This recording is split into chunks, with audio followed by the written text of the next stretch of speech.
Chenonceau et le Cher asséché, Amsterdam sous les eaux, Val Thorens en mode randonnée ou encore les Maldives englouties, et si l'IA nous permettait de visionner parfaitement les dégâts du changement climatique. C'est en tout cas le pari fait par le jeu Future Guesser. En résumé, c'est une version un peu cynique d'un jeu que beaucoup de gens connaissent, qui est GeoGuessr.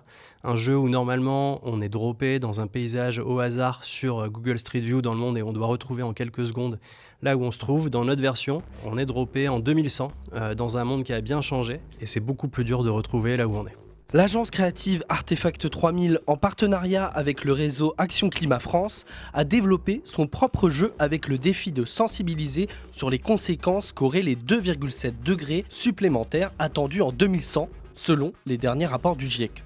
On entend tout le temps parler dans les médias. On parle maintenant du GIEC. Est-ce que vous avez appris quelque chose? Qu'est-ce qu'il nous dit de nouveau, ce rapport? Dans le rapport, vous trouvez plusieurs fois le mot urgent. Des chiffres qui reviennent un peu sans cesse sur la montée des températures, sur la montée des océans. D'ici à 2100, même si on restait aux alentours de plus 1,6 degrés, on aurait 8% des terres cultivables qui seraient climatiquement devenues inadaptées. La tech aujourd'hui, et en l'occurrence les outils de génération d'images, nous permettent de prendre ces mots, ces données précises et de les transformer en images qui reflètent précisément ce qui nous attend dans divers lieux du monde. Épaulé par le climatologue Benjamin Sultan, contributeur du 6e rapport du GIEC, l'agence a dû rassembler l'information scientifique qui sert de base pour les prompts de l'intelligence artificielle. C'est un outil qui est très efficace pour sensibiliser un large public, de se faire une idée plus précise de ce que ça peut être en fait les conséquences, parce qu'on a beau dire les pluies vont augmenter, diminuer, le niveau de la mer va augmenter, diminuer. De le voir concrètement sur une image,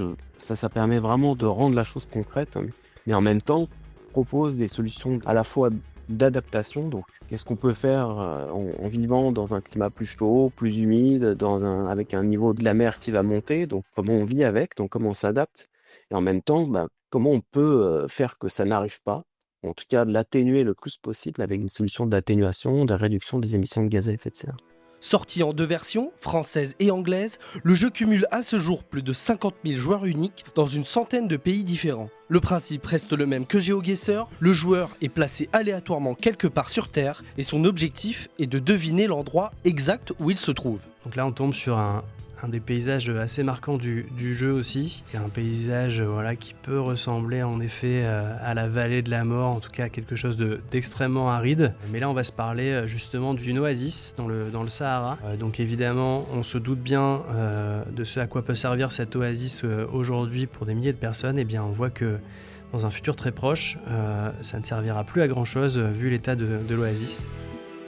Ce petit slider là, il est quand même assez révélateur et ça montre aussi justement un peu tout le travail qu'il y a eu derrière au niveau technologique. Donc ça a été un petit peu la prouesse technique derrière ce projet, de réussir justement à retranscrire ces lieux dans le futur avec ce que nous décrivent les rapports du GIEC, en préservant justement le lieu dans sa toponymie. Une des premières difficultés, ça a été d'une certaine façon contraindre l'IA à respecter les observations du GIEC. Les outils qu'on a utilisés, ils avaient plutôt tendance à minimiser ce qu'on lui demandait de faire. Par exemple, une montée des eaux de 3 mètres, on l'avait quand même en dessous des seuils de porte. Débuté en septembre 2024, le projet a dû progresser avec l'évolution quotidienne de l'intelligence artificielle, un outil indispensable au résultat final. Pour créer Future Guesser et donner vie au rapport du GIEC par l'image, on a eu plusieurs étapes. Tout d'abord, faire apprendre les rapports du GIEC à un modèle d'intelligence artificielle et dans un second temps, d'avoir les images réelles de ces lieux-là. Une fois qu'on avait ces 2 ingrédients-là, le dernier qui nous manquait était tout le workflow créatif, de façon à pouvoir faire comprendre à la machine quand je te donne un lieu X et une observation Y, tu me sors l'image Z que j'attends. Dans un premier temps, on a l'image d'un lieu aujourd'hui, donc ici l'Oasis, et ensuite on a via un LLM maison un prompt qui se fait automatiquement avec les observations du rapport du GIEC pour ce lieu-là. Ensuite, on a littéralement la magie qui opère, la machine qui fait son travail, pour dans un premier temps nous générer une carte de profondeur de ce lieu-là, pour être sûr que la machine ait compris la topographie du lieu et ensuite ne l'hallucine pas. Ensuite, la dernière étape, on a le contrôle humain qui intervient. Un exemple, ça a été les arbres. Sur cet exemple-là, au début, à la place des palmiers, on avait des chênes parce que le modèle open source qu'on utilisait ne savait pas ce qu'était un palmier. Donc ça aussi, en fait, on a dû lui apprendre. Au-delà du détournement engagé du jeu, sa création devait elle aussi s'inscrire dans une démarche environnementale. La tech, c'est aussi un gros mot qui peut faire peur, surtout quand on parle d'environnement. Aujourd'hui, il y a des manières de faire responsables et modérées. Dans le cadre de FutureGuesser, nous on a utilisé que des solutions qui pouvaient tourner en local, donc sur un ordinateur. On n'avait pas des appels incessants à des serveurs, souvent à l'étranger, qui eux effectivement n'ont pas un bon bilan carbone. Un site internet qui a vu le jour en juin 2025 avec une cinquantaine de lieux à découvrir entre canicule, incendie, fonte de glace et augmentation du niveau de la mer. Des exemples tous plus flagrants les uns que les autres.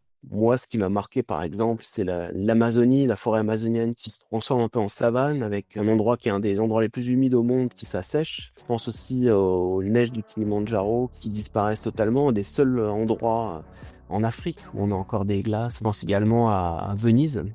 Il y a des images de Venise qui sont sous les eaux et on connaît par les photos, par les médias où on y étant allé et de voir ça, je pense que c'est assez marquant. Et pourtant, ça reste des scénarios tout à fait réalistes dans les rapports des GIEC. Avec en toile de fond l'adage « une image vaut 1000 mots », FutureGuesser se veut avant tout un outil ludique et sourcé qui peut servir à tout âge. Son objectif en tête est simple, faire jouer pour faire comprendre et sensibiliser sur la cause environnementale.